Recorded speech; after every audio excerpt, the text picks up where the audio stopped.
Bonjour et merci à tous les cadres d'avoir répondu présents pour échanger avec nous autour de cette table ronde et partager avec nous la vision qu'ont les actuaires du monde de demain. Donc après cette allocution brillante qui parle beaucoup aux actuaires de l'introduction de l'intelligence artificielle dans le monde de l'assurance,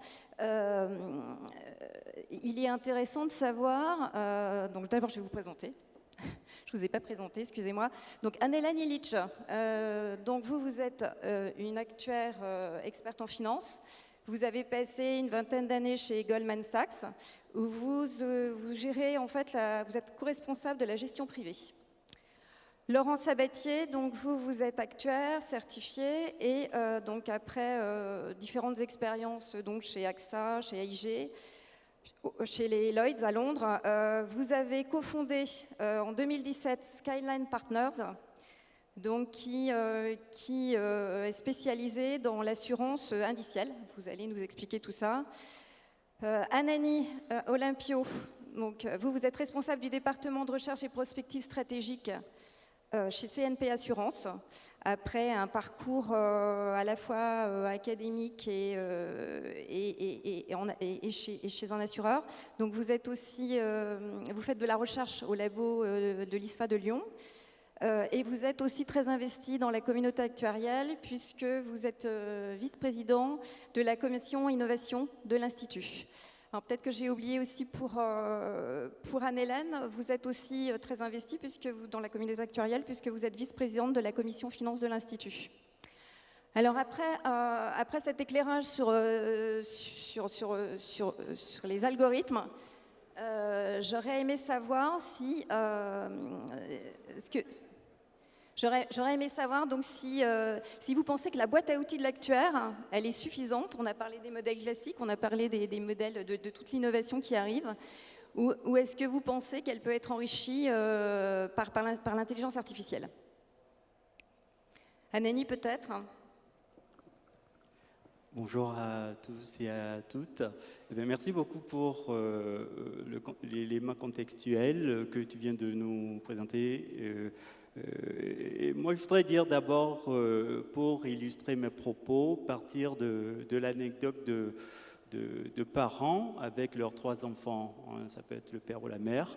Et ils ont 3 enfants. Et le premier, le plus grand, a 21 ans. Le second à 18 ans et puis le tout dernier à 12 ans. Okay. Alors, ce qui se passe avec le tout dernier, qui a 12 ans plus tôt, il a l'impression d'en savoir plus que les autres. Avant que les parents ne posent une question, il a déjà la réponse. En fait. Et il me semble quand même que pour nous, en tant qu'actuaires, et on fait l'exercice souvent, on parle du demain. Alors, le terme de demain peut être assez complexe à définir pour pouvoir répondre à la question qui nous est posée. Est-ce que notre boîte à outils marche encore ou pas? Ou il faut faire évoluer notre boîte à outils? Alors, le problème de cet enfant de 12 ans, c'est que c'est quelqu'un de... Voilà, il ne connaît pas la vie, mais il pense connaître la vie. Donc, il a son petit modèle, et comme Aurélie vient de nous en parler. Et le problème vraiment qu'il y a derrière cette histoire, c'est que si on ne définit pas clairement le contexte ni les termes, on risque de se perdre. Alors, quand on parle de demain, ça peut être J+1, si aujourd'hui c'est J, donc c'est demain mercredi. Ça peut être J+6 mois, ça peut être 1 an. Et ça peut aller jusqu'à 2-3 ans. Et là, dans ce contexte, nos modèles, il y a eu encore quelques moments de projection, marchaient plutôt pas mal, puisqu'on est plus dans la prévision. Okay. Maintenant, si on va un peu plus long terme, on est toujours dans la définition du demain.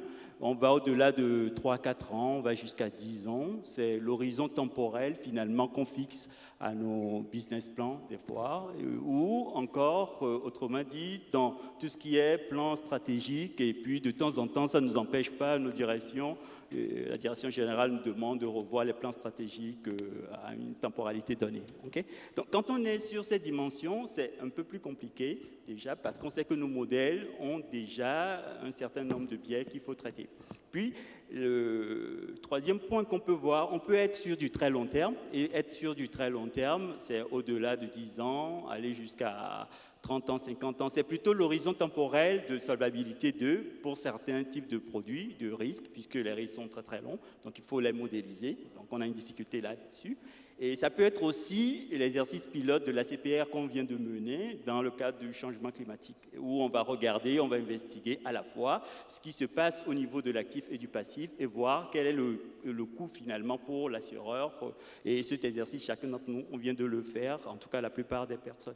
Donc c'est très intéressant. Et là, ce qu'on voit finalement, c'est plutôt un raisonnement qui va se baser plutôt sur du stress test évoluer, améliorer, et pour nous permettre d'appréhender finalement les incertitudes autour des futurs. Donc, alors, si je m'arrête là pour l'enfant de 12 ans, puisqu'il faut bien s'arrêter à un moment donné, et laisser mes autres collègues parler, c'est qu'on se rend compte de la complexité de l'histoire et que nos modèles, je reviendrai plus tard là-dessus, il ne faut pas les jeter, mais bien sûr les améliorer, les faire évoluer, tout en ayant en tête d'avoir une vision beaucoup plus large. Et j'étais très intéressé et très heureux d'écouter Aurélie tout à l'heure, qui finalement donne des éléments de contexte. C'est-à-dire on va ouvrir plutôt de façon plus large notre compréhension du monde et ne plus être unidimensionnel, mais être dans la multidimensionnalité en intégrant dans nos modèles, en tout cas dans le raisonnement qu'on va avoir sur nos modèles, des dimensions politiques, des dimensions économiques et financières, ça on connaît très bien, mais aussi toute une dimension technologique et tout ce qui concerne la recherche scientifique.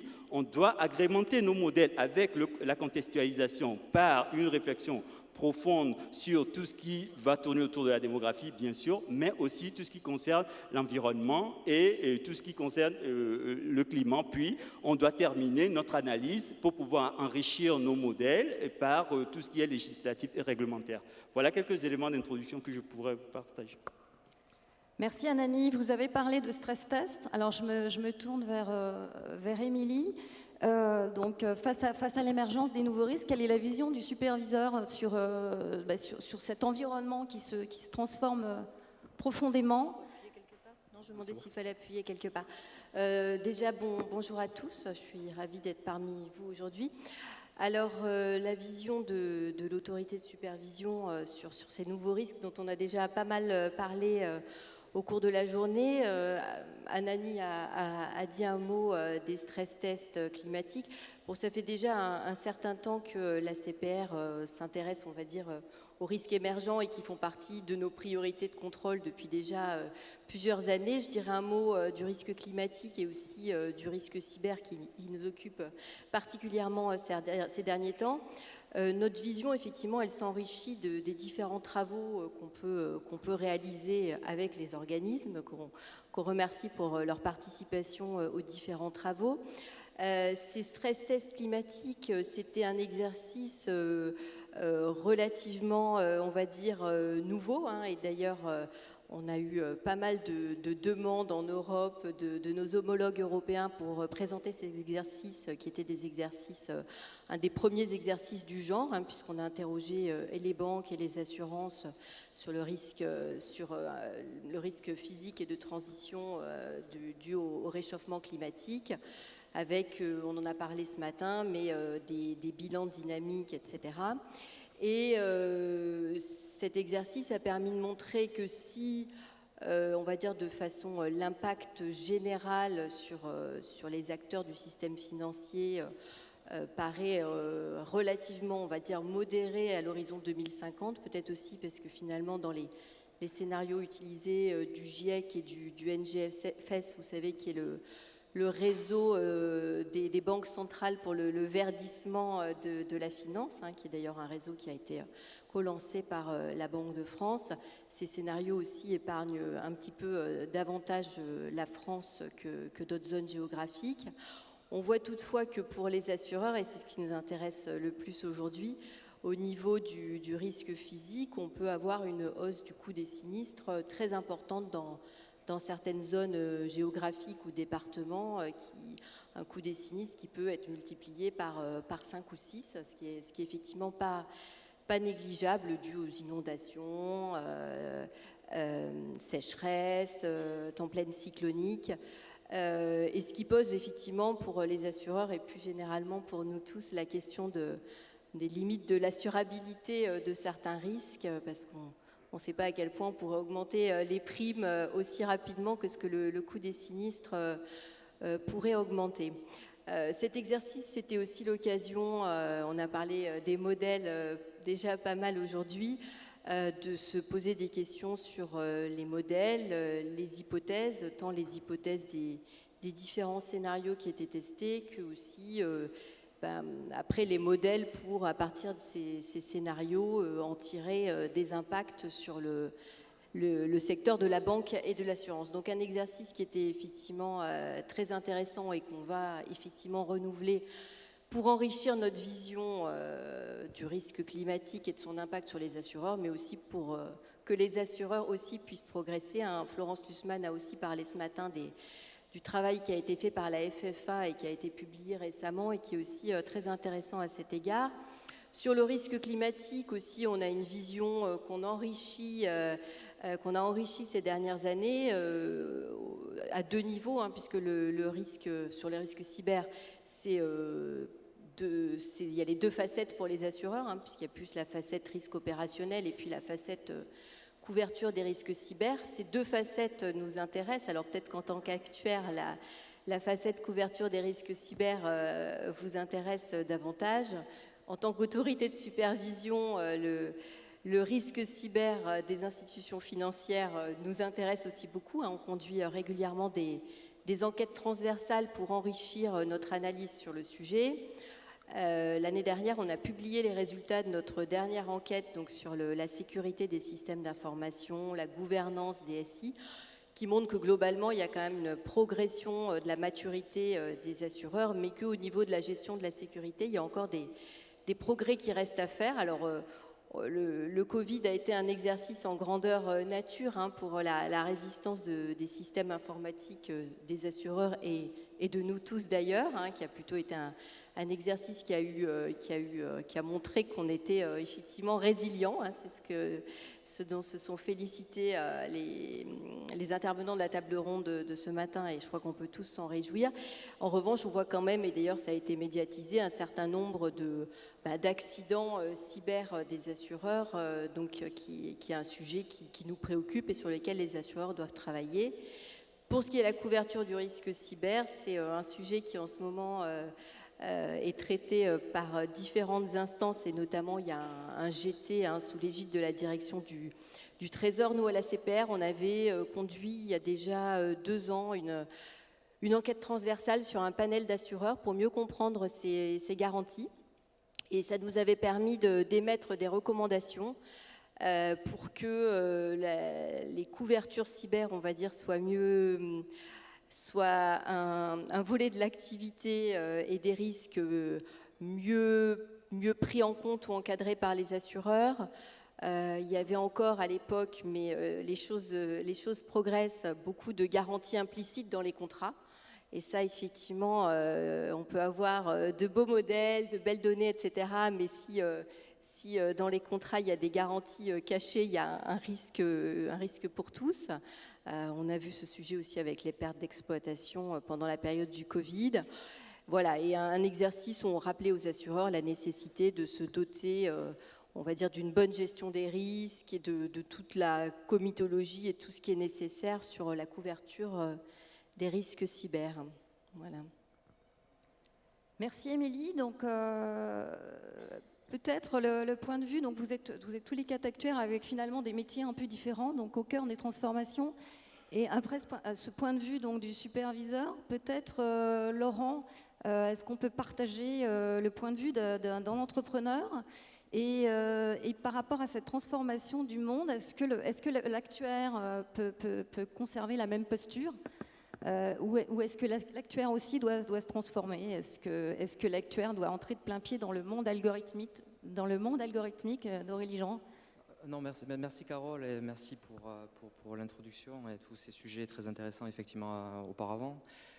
Oui, je suis tout à fait d'accord avec toi, Carole. Je pense que face à ces enjeux sociétals, environnementaux, technologiques, l'actuaire doit également se réinventer, et comme l'assurance doit se réinventer également, et on le voit actuellement avec la digitalisation de l'économie, et l'assurance est en train de s'y mettre également. De nouveaux risques en fait émergent, et comme les risques environnementaux et les autres risques politiques, cyber, qui émergent également, l'actuaire doit adopter une posture de gestionnaire de risque, mais également peut-être de preneur de risque également. Et moi j'aimerais également envisager justement l'actuaire comme créateur de produits. Justement face à ces enjeux sociétals, ces enjeux de risques technologiques, l'actuaire est en mesure justement de prendre un rôle beaucoup plus créatif et entrepreneurial au sein des entreprises, mais également à l'extérieur des entreprises pour créer de nouveaux produits. Donc bon, je parle d'expérience personnelle, mais moi je suis très intéressé justement par l'évolution de l'émergence des données, la création de nouveaux types de produits, bon, même si ce n'est pas forcément des nouveaux produits en soi parce qu'ils existent depuis un moment, mais les produits par exemple paramétriques et indiciels émergent, ont une réponse peut-être limitée mais également intéressante à des sujets qui sont quand même importants au niveau des risques systémiques, des problèmes d'assurabilité, dans des zones où justement la fréquence et l'intensité des sinistres augmentent. On voit justement ce type de produit apporter des solutions intéressantes, et l'actuaire est central dans ce sujet-là. De par sa technicité, sa connaissance du milieu assurantiel, de l'ensemble des fonctions en fait, de l'entreprise d'assurance, l'actuaire est au cœur du sujet.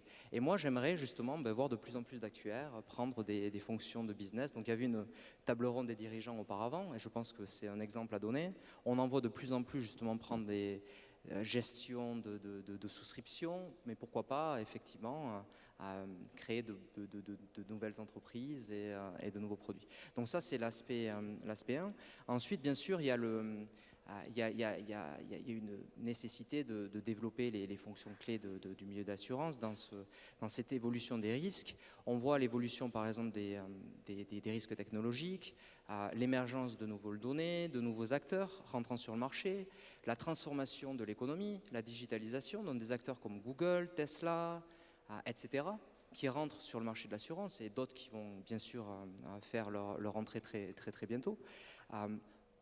Ça pose la question, est-ce que justement la gestion des données personnelles, cette monétisation des données à travers en fait un véhicule assurantiel, puisque l'assurance est un moyen de monétiser la donnée, et c'est justement pour moi le moyen à très long terme de créer en fait un revenu récurrent à une donnée, et donc on va voir de plus en plus d'acteurs y rentrer.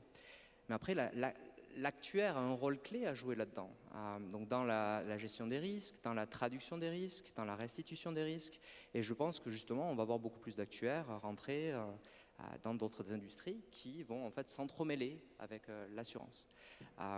Et grâce à notre cursus, à notre formation, à notre éthique, à notre code de conduite qui est régi par l'Institut des actuaires, je pense qu'on a un rôle à jouer très important pour justement créer ce lien et cette transition économique. Et enfin, moi ce qui m'intéresse également, c'est l'introduction justement de nouveaux capitaux et la transformation de l'assurance au cœur même de l'assurance qui est la prise de risque. Et l'afflux en fait de capitaux des marchés financiers et la titrisation des risques assurantiels qui va introduire en fait des nouvelles questions, des nouvelles fonctions, et l'actuaire a un rôle clé à jouer là-dedans. Donc avec par exemple tout ce qui est est-ce que le risque de crédit va être transformé en un risque d'agrégation, un risque systémique et d'extrême en fait, puisque en prenant en fait tout ce qui est titrisation, on élimine le risque de crédit et on se focalise sur le risque extrême. Donc l'actuaire va avoir un rôle de traduction, un rôle de gestionnaire justement et de traduction qui va être extrêmement important. Et je suis très intéressé dans ce sujet-là effectivement. Et j'espère qu'il y aura de plus en plus d'actuaires qui vont s'intéresser à ces sujets. Merci Laurent. Donc je vais peut-être passer la parole à Anne-Hélène. Donc dans le monde de la finance, donc quel rôle peut jouer l'actuaire de demain ? Merci beaucoup. Alors déjà, je tenais à saluer mes confrères isupiens, puisque c'est les 100 ans de l'ISUP, ainsi que les membres de la commission finance. Oui, le monde, c'est vrai que dans la finance, moi j'ai passé à peu près 20 ans en salle de marché, je n'ai pas vu le nombre d'actuaires évoluer, malheureusement. Ça a été un monde très anglo-saxon où finalement il y avait la convergence des métiers. Souvent dans des pays anglo-saxons, les gens ont des parcours différents. J'ai travaillé avec des traders qui étaient historiens ou pianistes. Et donc on a vu toujours ce mélange des différents domaines. Ce qui m'a surpris, et par rapport, puisque le sujet de la table ronde, c'est le monde de demain, c'est qu'on m'a toujours dit qu'il y avait des choses qui ne pouvaient pas se passer, elles se sont passées. Typiquement, le marché immobilier ne peut pas s'écrouler, le marché financier ne peut pas fermer pendant plus de 2 jours. J'ai vécu le 11 septembre 2001 avec aucun marché pendant une semaine, et le Covid, j'étais encore sur les marchés financiers, et on m'envoyait un iPad que j'ai connecté à mon ordinateur à Saint-Maur-sur-le-Loir, à 128 km de Paris, et j'ai eu tout de suite New York, Tokyo et toutes les places de marché. Donc c'est vrai qu'on est dans un monde où en fait il y a une continuité des données et des transactions financières. Par contre, les événements extrêmes sont de plus en plus fréquents et de plus en plus intenses. C'est-à-dire qu'on voit par le mécanisme des flux, et on parlait d'algorithmes, on a beaucoup entendu parler depuis 2012 du flash trading. Aujourd'hui, on parle du retail avec des plateformes comme Robinhood. Le retail américain a une influence qui est extrême par rapport aux institutionnels. Donc on est dans un monde où, pour revenir à ce que disait Aurélie, et c'était vraiment très intéressant, je la remercie encore, où les données observées et le périmètre des données observées sur les marchés financiers évoluent. Après, les techniques, pour revenir à ce que disait Laurent, j'ai eu la chance donc, de rentrer en 2000 quand le marché des titrisations était assez jeune en Europe, et j'ai fait mon mémoire sur l'application de la réassurance sur les titrisations. L'idée d'appliquer la mutualisation et d'étudier la corrélation des risques et de donner des pricing par rapport à la corrélation des risques, ça c'est une certaine constance. Il y a plus d'outils aujourd'hui qui sont valables. Il y a plus d'événements extrêmes qui font que ces structures sont moins stables. Et pour revenir et pour rebondir aussi ce que Aurélie disait sur les lectures, puisque j'adore lire, ce qui m'a beaucoup marqué dans les dernières années, c'est un écrivain comme Nassim Taleb dont un des derniers livres s'appelait Antifragile. C'est sur ce qui m'a beaucoup marqué, c'est la fragilité ou l'antifragilité de certains systèmes appliqués sur les marchés financiers. Et on a de plus en plus de systèmes qui sont fragiles dans le sens anglo-saxon du terme, où il peut y avoir des conséquences très importantes sur des événements, un peu l'effet papillon qu'on a sur le marché. Donc ça peut être la Chine, ça peut être la gestion des flux en dehors du système financier par les blockchains et les crypto-monnaies. Mais en tout cas, l'actuaire a un rôle à jouer. Et pour revenir aussi encore une fois sur ce que disait Laurent, sur ce qui est AssurTech, FinTech, après être allé sur les marchés financiers, je m'occupe aujourd'hui d'entrepreneurs qui fondent et qui vendent des sociétés. Et il y a de plus en plus d'entrepreneurs qui cherchent avidement des capacités qui sont très proches de celles des actuaires. Et en effet, il y a une place dans le monde de demain pour l'actuaire en dehors du data scientist, pour l'actuaire surtout qui a de l'expérience et du recul et de la culture générale à la fois sur la régulation, sur les systèmes financiers, mais aussi sur les probabilités. Voilà. Merci Anne-Hélène. Donc pour rebondir sur ce que vous disiez, ce matin on a entendu qu'on ne pouvait pas prévoir mais qu'il fallait anticiper. Donc je reboucle sur Anani. Anani, quelles sont les réflexions de la commission innovation? Comment l'actuaire anticipe et comment il se prépare à appréhender, à capter les changements du monde de demain? Alors, pour anticiper, déjà il y a un point qu'il faudrait qu'on puisse préciser entre nous, c'est que le monde de demain va peut-être probablement pas être le monde d'aujourd'hui. Ça, quand c'est dit, c'est pas cher payé. Deuxième chose qu'il faut avoir en tête, c'est qu'il faut s'y préparer. Ça, on l'a dit, on le sait. Mais il y a quand même ce que j'appelle des marqueurs de ton qui ne changent pas si facilement. Première chose, on va être confronté à des problèmes simples dans le monde de demain. Et pour les problèmes simples, on sait faire en tant qu'actuaire, c'est catégoriser et on arrive à trouver des solutions, plus ou moins qui tiennent la route. Puis il y a des problèmes un peu plus compliqués. Dans les problèmes compliqués, on a besoin de faire plus d'analyse et d'aller un peu plus loin. Et quand on fait l'analyse, on peut faire des stress tests, des choses comme cela qui permettent de pouvoir anticiper. Okay. Puis, on va un peu plus loin, il y a des problèmes complexes.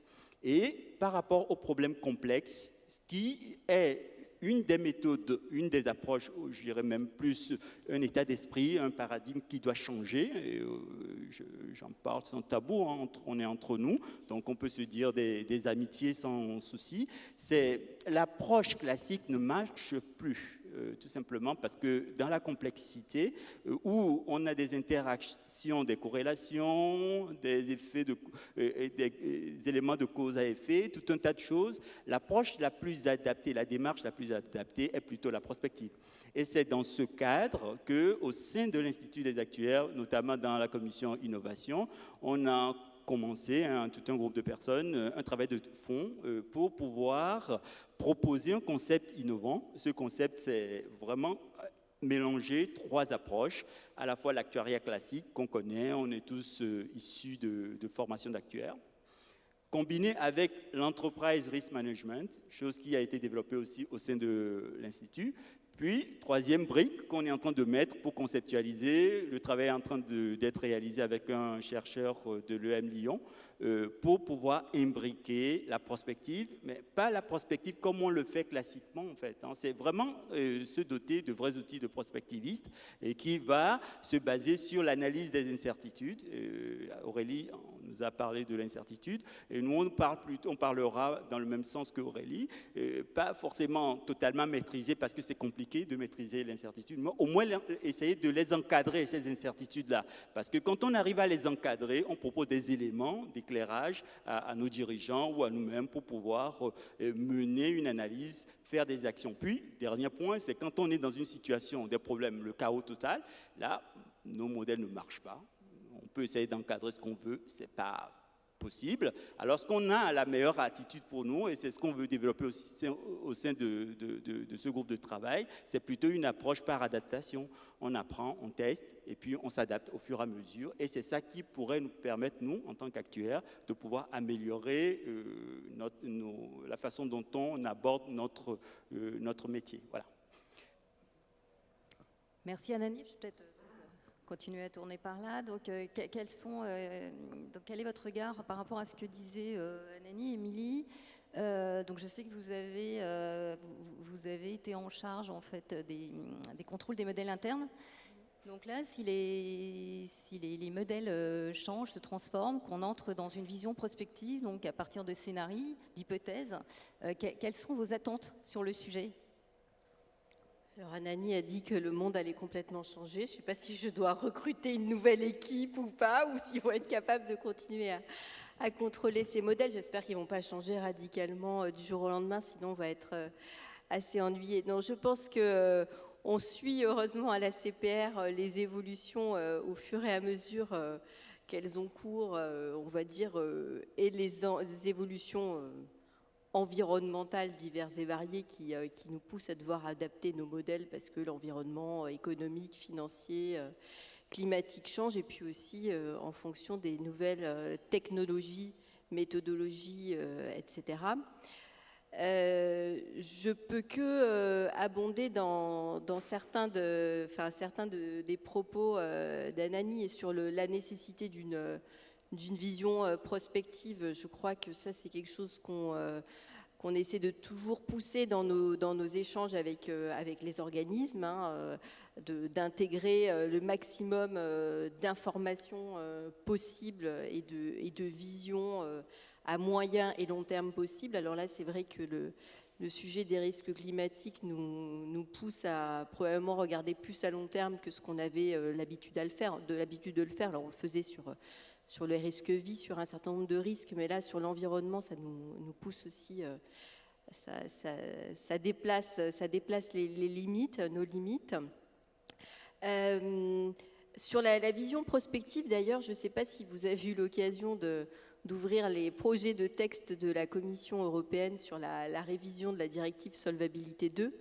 Et l'article sur l'ORSA est un des articles qui est quand même pas mal modifié. Enfin, les propositions d'articles sont modifiées. Alors, avec effectivement des éléments sur le risque climatique et la demande de réaliser des stress tests, je crois, tous les 3 ans, avec des scénarios de long terme, mais aussi un certain nombre d'items dans cet article qui indique qu'il faut prendre en compte des événements de masse, tout type d'événements qui pourraient avoir un impact sur l'activité de l'assureur. Donc je pense qu'au niveau de l'ORSA, il y a une attente d'enrichir les ORSA avec effectivement une vision davantage prospective et une prise en compte des risques la plus complète possible. Après, pour ce qui est purement des aspects modélisation, nous, dans notre appréciation, on va dire, de la solvabilité des organismes et de leurs différentes grandeurs réglementaires, on tient toujours justement beaucoup compte de l'aspect évaluation de l'incertitude autour des calculs. Et à chaque fois qu'on intervient aussi devant des administrateurs, des dirigeants, etc., on dit toujours demander à avoir l'incertitude et des jeux d'hypothèses et autour des calculs qui vous sont donnés, parce qu'effectivement, les modèles, quels qu'ils soient, un modèle interne, mais modèle de best estimate aussi, les modèles sont de plus en plus sophistiqués. On va introduire avec l'intelligence artificielle des choses encore plus complexes. Je pense qu'il est important de backtester les modèles, de tester différentes sensibilités. C'est quelque chose vraiment à laquelle on attache grande importance, et je pense que c'est la seule façon aussi après pour les instances dirigeantes de prendre des décisions éclairées, avoir plusieurs jeux d'hypothèses, de connaître l'incertitude sur laquelle ils vont décider de lancer un nouveau produit ou de prendre telle ou telle décision. Donc, par rapport à ce que nous proposait tout à l'heure Aurélie Jean, donc sur les 2 manières de voir les choses, donc comprendre les problèmes ou prédire à partir d'un jeu de données. Donc là, c'est le point de vue en fait du modélisateur, du superviseur. Par contre, Laurent, vous êtes plutôt du côté de l'utilisation de la data, de la prédiction. Donc, au départ, quand je vous ai présenté, donc je disais que vous aviez cofondé donc une société qui est tournée vers de nouvelles solutions d'assurance, donc les solutions indicielles. Est-ce que vous pouvez nous expliquer un petit peu en quoi donc l'intelligence artificielle, dans ce que vous avez mis en place, transforme la gestion des risques? Tout à fait, non, merci Carole. Oui, effectivement, non, moi je prends plutôt l'angle de l'autre côté du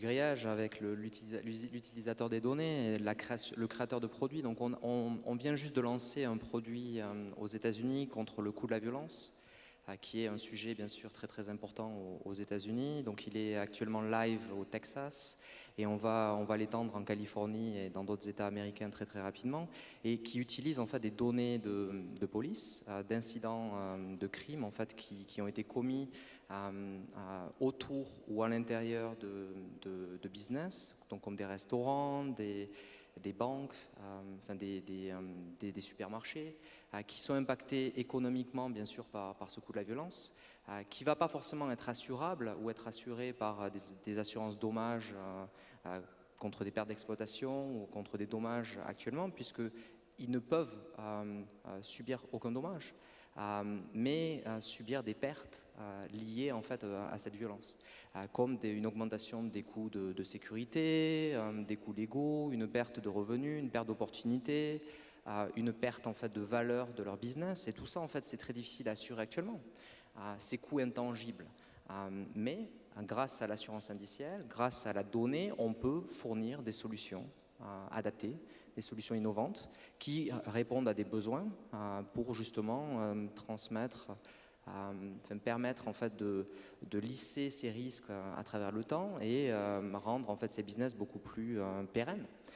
Donc on est très content et ravi en fait d'avoir lancé ce sujet très très innovant, qui va justement être intégré dans des assurances beaucoup plus traditionnelles, parce que ça permet également à d'autres assurances classiques en fait d'être différenciées, parce que c'est aussi un problème marketing, On a également un produit dans une ligne un peu plus classique, donc une ligne agriculture, pour des risques en fait climatiques.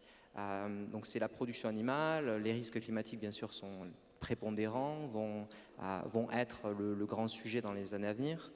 Et bien sûr c'est le premier risque mis dans la liste en fait des clients, dès qu'ils répondent à un questionnaire. Mais forcément, il n'y a pas vraiment de produits d'assurance adaptés actuellement. Et l'assurance indicielle peut justement répondre à ce type de sujet. Donc on vient de lancer en France, avec notre partenaire SCOR et un partenaire Agritech ITK, un produit d'assurance pour la production animale laitière contre les pertes économiques liées au stress de chaleur. Et donc les vaches produisent moins de lait, doivent manger plus pour se refroidir, donc le coût va augmenter, les revenus vont diminuer, la qualité du lait va être impactée, etc., etc. Donc tout ça, ce sont des coûts intangibles qui ne sont pas du tout couverts par des produits traditionnels, mais qui peuvent être couverts par des couvertures indicielles, qui sont intégralement automatisées, liées à des données. Bien sûr, il y a des modèles compliqués derrière pour estimer ces pertes économiques. Donc on en vient avec les modèles d'intelligence artificielle ou pas, des données analytiques, des modèles agricoles, etc. etc. Et bien sûr, donc les catastrophes naturelles qui sont le sujet prépondérant pour l'assurance indicielle.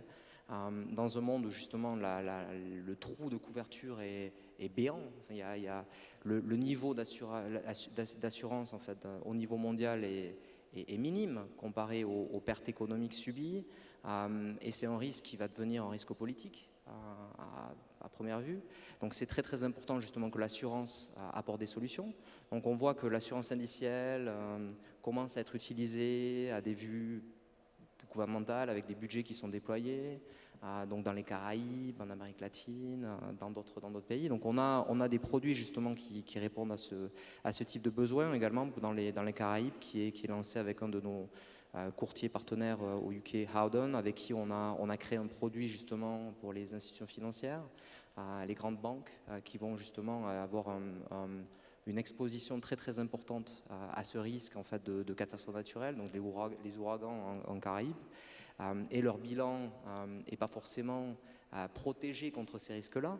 Et bien sûr, ils ont des expositions à leur risque de crédit qui est très importante, et aucune assurance derrière, puisque l'assurance crédit n'est pas forcément disponible actuellement, de par le prix et les limites de capacité. Et donc justement, l'assurance indicielle permet de fournir des solutions adaptées, innovantes, à ce type de sujet. Et on évolue dans d'autres lignes, on va à travers tous les niveaux de risque, on étudie justement des options en marine, on a des sujets justement pour les opérations offshore, avec les énergies renouvelables, le risque de production, avec le manque de vent, manque de soleil, à travers le temps, les vagues qui sont trop hautes ou le vent trop fort pour pouvoir justement opérer en mer, etc., etc. Et tous ces sujets sont assurables avec des assurances indicielles en utilisant des données. Donc c'est des sujets très intéressants.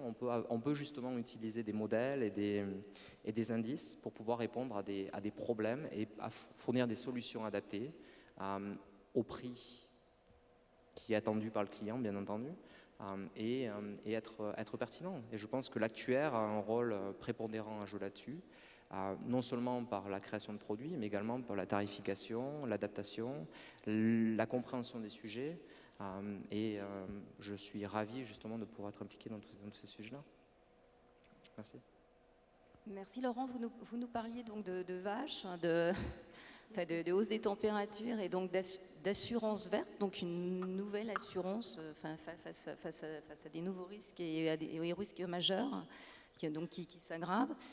Du coup, je me tourne vers Anne-Hélène. Est-ce que dans le monde de demain, la finance, elle aussi, sera verte ? Moi, c'est un peu dur de passer après Laurent sur l'indiciel ESG.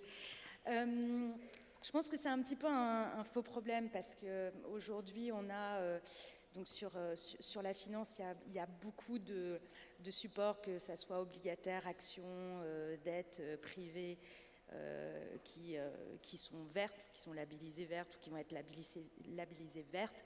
Je pense que la plus grosse problématique, et ce qu'on voit du côté des marchés financiers, pas du côté de l'assurance ou autre domaine, c'est que Je pense que ce qui va vraiment changer la donne, c'est la demande, non seulement la demande des institutionnels, mais la demande de la nouvelle génération.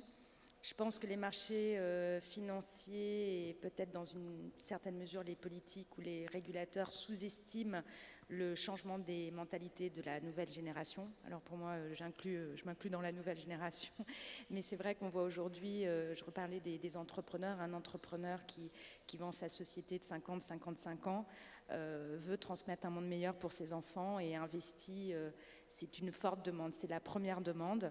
Et c'est un phénomène qui s'accélère. Je pense que les politiques, on l'a vu au COP26, prennent vraiment conscience.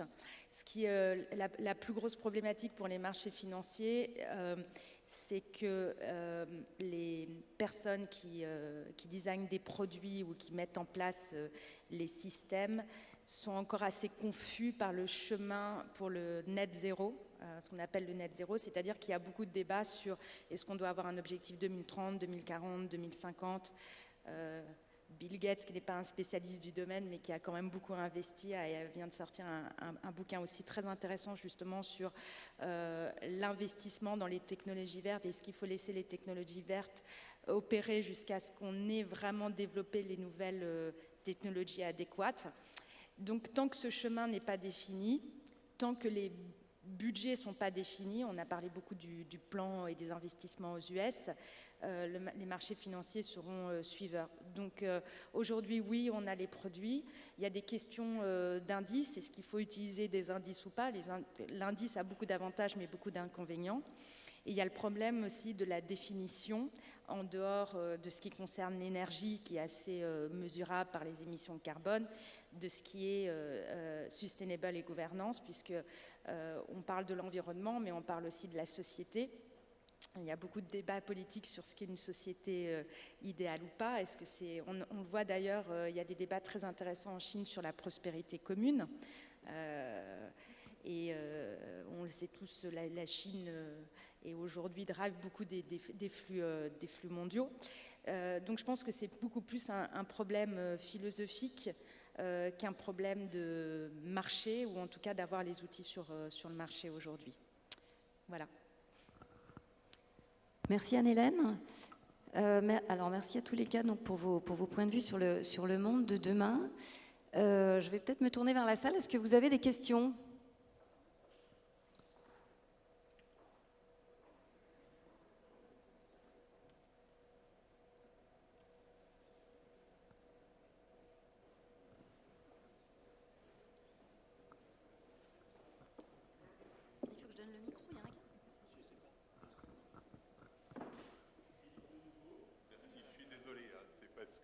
C'est passionnant, c'est un débat passionnant. Non, votre débat était très intéressant. J'ai vu la place que vous voyez pour les actuaires que vous êtes dans le monde de demain. Et vous nous avez dit, au fond, par le jeu de la concurrence qui impose des techniques quantitatives, etc., l'actuaire a une place dans le monde de demain, une place importante.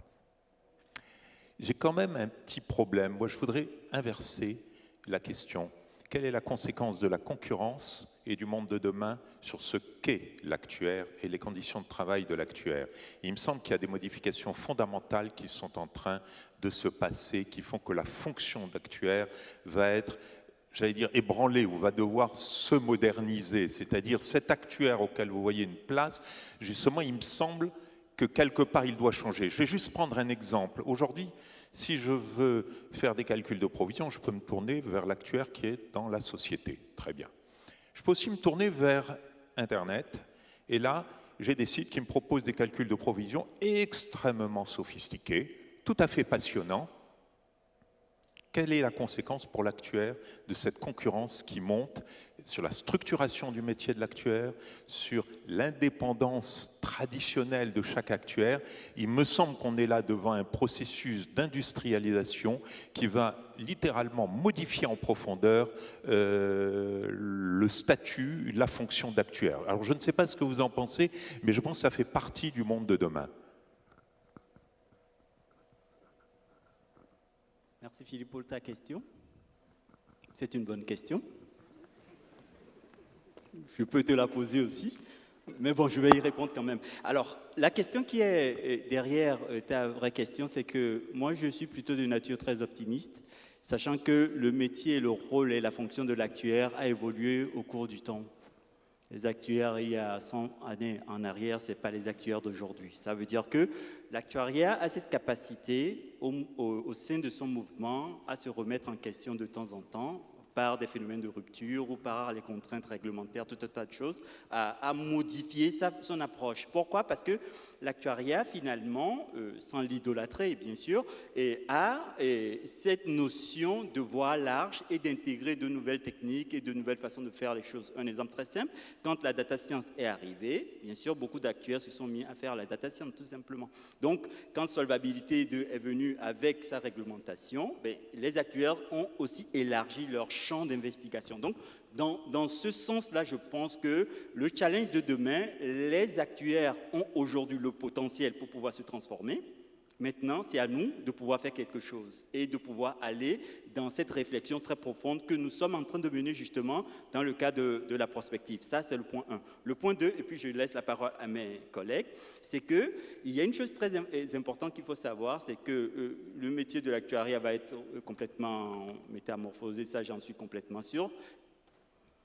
Je n'ai pas le droit de le dire en tant que prospectiviste, mais j'ose le dire quand même, pour simplement répondre aux besoins de la société, tout simplement. Puisque le but aussi, l'un des buts de l'actuariat, c'est d'être là comme un élément vecteur qui apporte des réponses pertinentes aux besoins de la société. Donc, si on cumule ces deux aspects, bien sûr, notre métier va évoluer, le monde de demain sera un monde différent, on va s'adapter à ce monde différent. Et pour finir, je peux dire aussi que le sondage qu'on vient de faire, l'enquête qu'on vient de faire à Prospective, au sein de la communauté actuarielle, où on a eu 2% à peu près de taux de réponse, l'une des préoccupations de nos collègues dans le mouvement actuariel, c'est la formation. Comment on fait, comment on anticipe, comment on se prépare pour le monde de demain. Merci.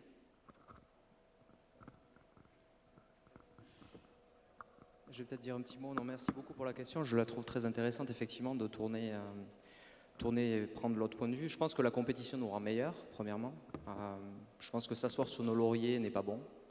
Je pense que l'actuaire, pendant très longtemps, s'est assis en fait, sur sa fonction actuarielle réglementée, régulée, au cœur de l'assurance, au cœur du métier, qu'il est toujours d'ailleurs et qui va le rester, et j'espère qu'elle va le rester.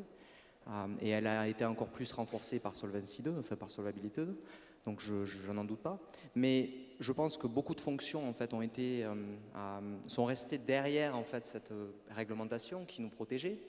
Et maintenant qu'on voit la compétition arriver, je pense que ça nous donne un petit peu un coup de pied pour justement anticiper, se protéger, se former. Donc définitivement, techniquement, je pense que l'actuaire est plus fort aujourd'hui et sera encore meilleur demain. Mais je pense qu'on a également des opportunités et moi je suis optimiste comme Annie et je vois une opportunité pour l'actuaire parce qu'on est au cœur du métier, on est une fonction régulée, on est au cœur du métier des assurances, on comprend les fonctions, on comprend les produits. On a également, comme on l'a dit auparavant, un code de conduite, une éthique, une morale, je pense qui n'est pas forcément le cas chez nos compétiteurs. Et je pense que ça c'est également un point fort et un élément qui va à mon avis rendre l'actuaire encore plus prépondérant dans les fonctions transversales en fait, du monde de l'assurance et ailleurs. Et je pense que l'actuaire, de par sa technicité, va rentrer dans des fonctions de business qui auparavant n'étaient pas forcément accessibles. Je pense que l'assurance est en train de se technicaliser, enfin, je ne sais pas si c'est un mot, mais on est de plus en plus technique. Les fonctions managériales et de décisionnaires en fait, requièrent un certain niveau technique. Et Solvabilité 2, je pense, l'a définitivement mis dans le code. Et donc je pense qu'on va avoir de plus en plus d'actuaires dans des fonctions de décisionnaires, des fonctions de dirigeants, des fonctions de souscripteurs, de preneurs de risques et de gestionnaires de risques. Et bien sûr, les outils vont se développer, des robots vont évoluer, on va être remplacé dans des tâches ingrates d'automatisation, mais tant mieux. Et on sera là pour les designer, pour les dessiner, pour écrire les algorithmes, pour les revoir, pour les valider. Mais je pense que notre fonction va être meilleure. Donc merci la compétition. Et je suis optimiste. Oui, et je crois que c'est parce que tout à l'heure je parlais de mesurer l'erreur autour des modèles, de tester des hypothèses, de backtester.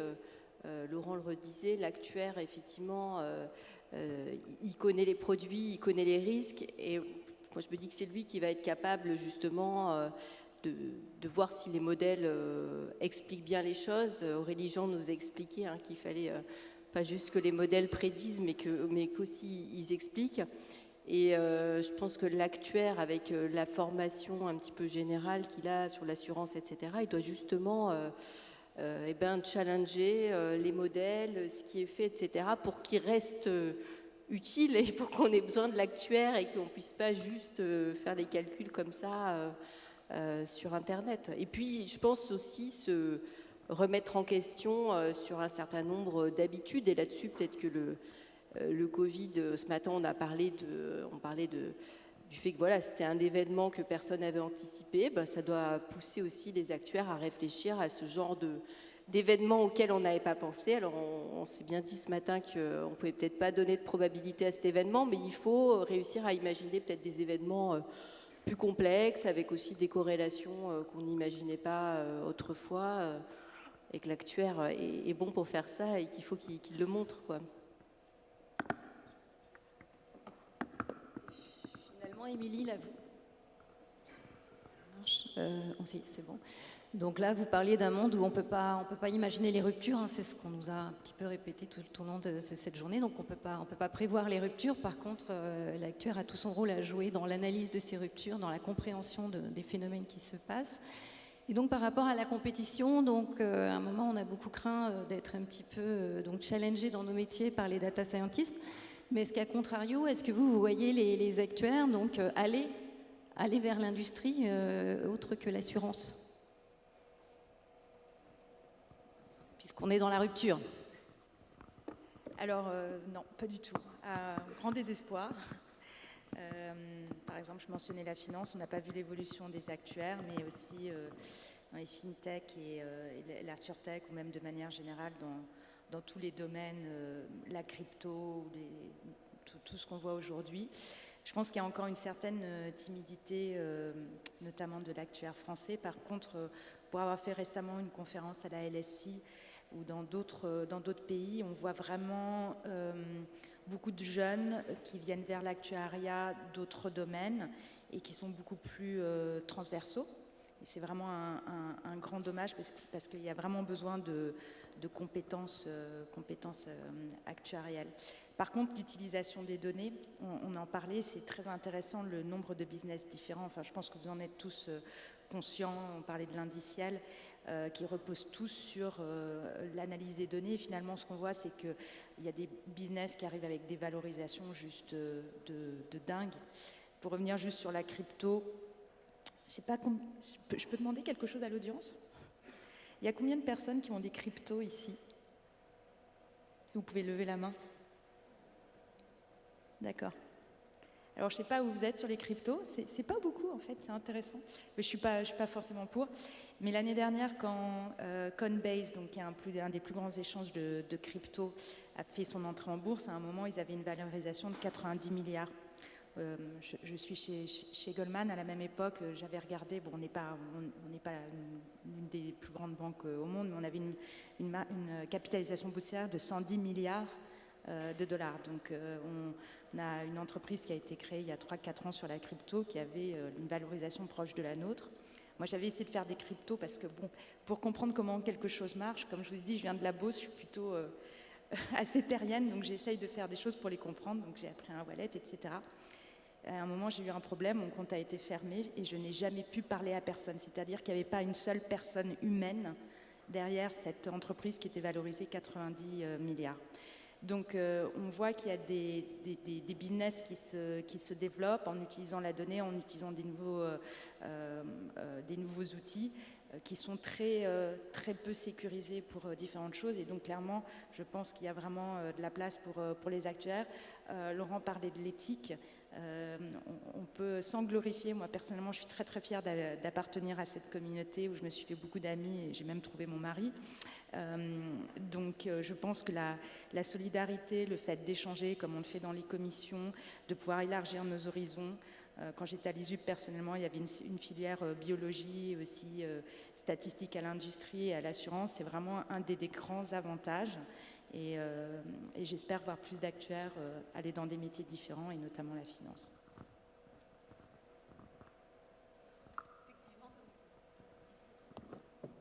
Comme vous disiez, comme le rappelait Laurent, donc on a un code de déontologie, on a en tout cas le souci de l'éthique, on se pose la question de l'éthique, donc c'est qu'on est éthique.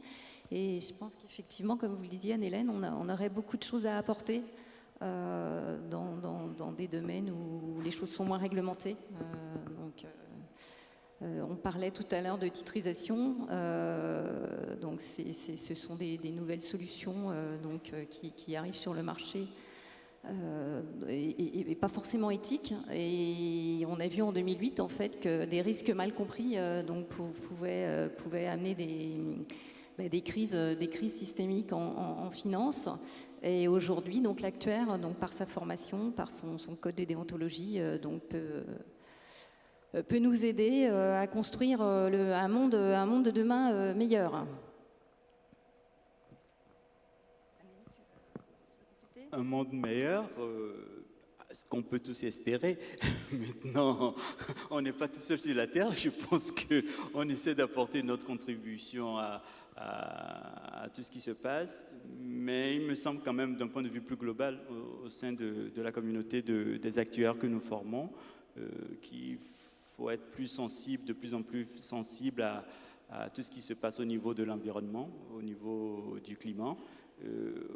On est formé pour au moins appréhender un certain nombre de choses et on peut apporter une contribution réelle. En fait, c'est une de mes convictions.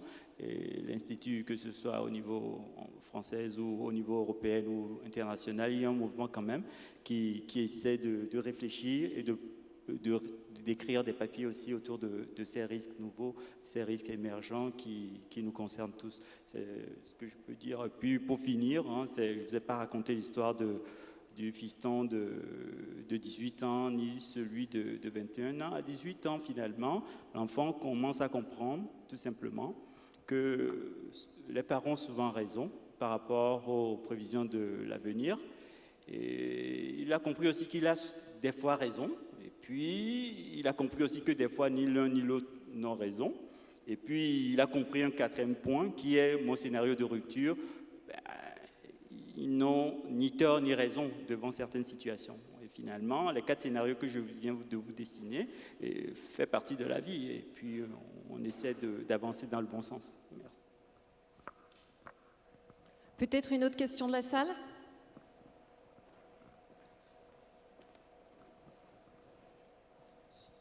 Bonjour.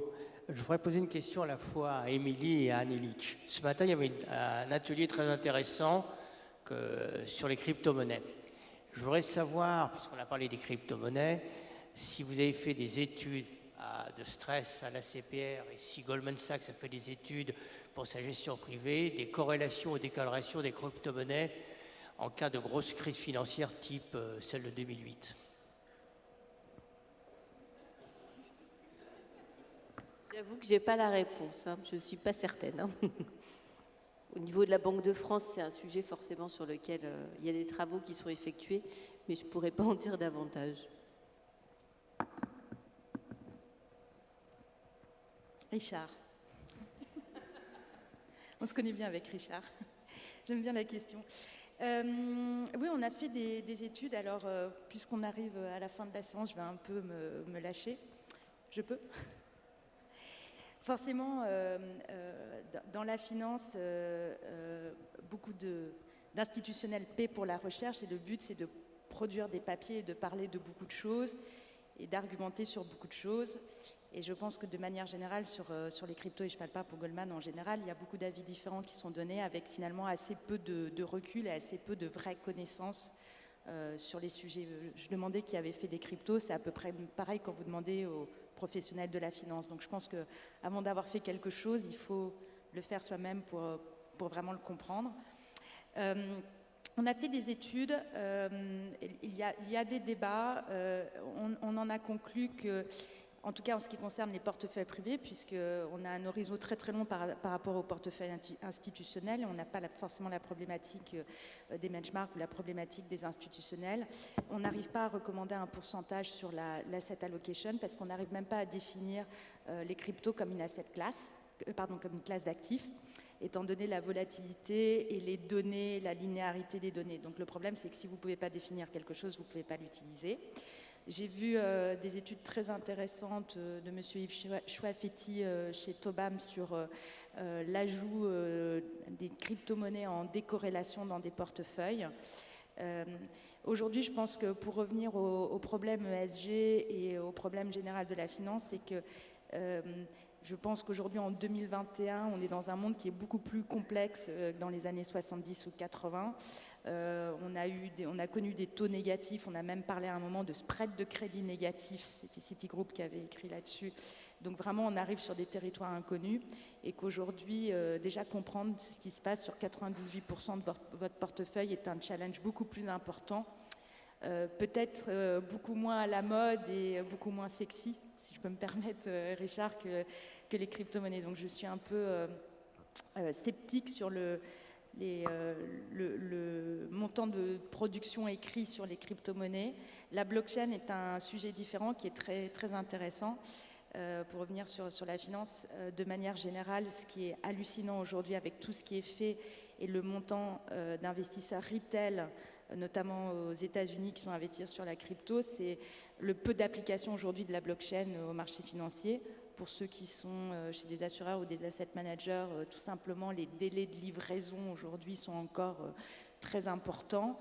Et on parle aujourd'hui aussi de cybersécurité sur des opérations financières. Donc l'enjeu principal et un des risques, puisque notre métier, c'est non seulement d'apporter de la valeur en plus en termes de rendement, mais aussi finalement protéger les portefeuilles, les risques associés à la cybersécurité et au settlement opérationnel et tout ce qui est lié à la blockchain aujourd'hui est, je pense, un sujet qui est largement plus important que de savoir si le Bitcoin va être à 50 000, à 400 000 ou au-delà. Mais donc, pour simple réponse à ta question, aujourd'hui, on ne modélise pas en classe d'actifs. On répond certes à beaucoup de demandes de clients qui souhaitent s'exposer, mais c'est des demandes très rentrantes. Peut-être à placer de manière similaire par rapport à l'ESG, c'est-à-dire qu'aujourd'hui, les gens sont passionnés par les crypto-monnaies et la théorie des jeux. Et c'est très intéressant aussi de regarder ça dans le contexte de la finance comportementale, de voir quel est l'attrait de l'individu ou des institutions financières pour finalement cet actif qui repose sur la théorie des jeux. Est-ce que j'ai répondu à ta question? On continuera plus tard. On a le temps de prendre une autre question.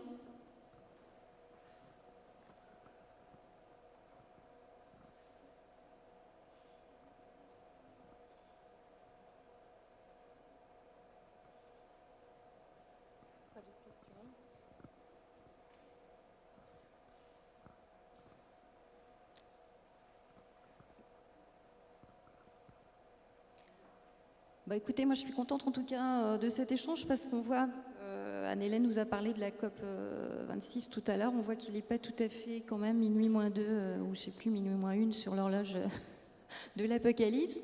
On a quand même pas mal d'enthousiasme encore à faire de l'actuariat, à s'imaginer à s'imaginer avec beaucoup de créativité. D'après tout ce que tu as pu nous faire toucher du doigt, Laurent, donc l'actuariat a encore de beaux jours devant soi, y compris dans la finance, où on est encore très peu nombreux. Anani, donc nouvelle méthode actuarielle, Laurent, nouveaux produits, donc pour prendre en compte des risques émergents et des risques nouveaux. Donc finalement, on termine cette table ronde sur une note d'optimisme. Et en vous remerciant encore tous les quatre. Merci beaucoup à tous les quatre.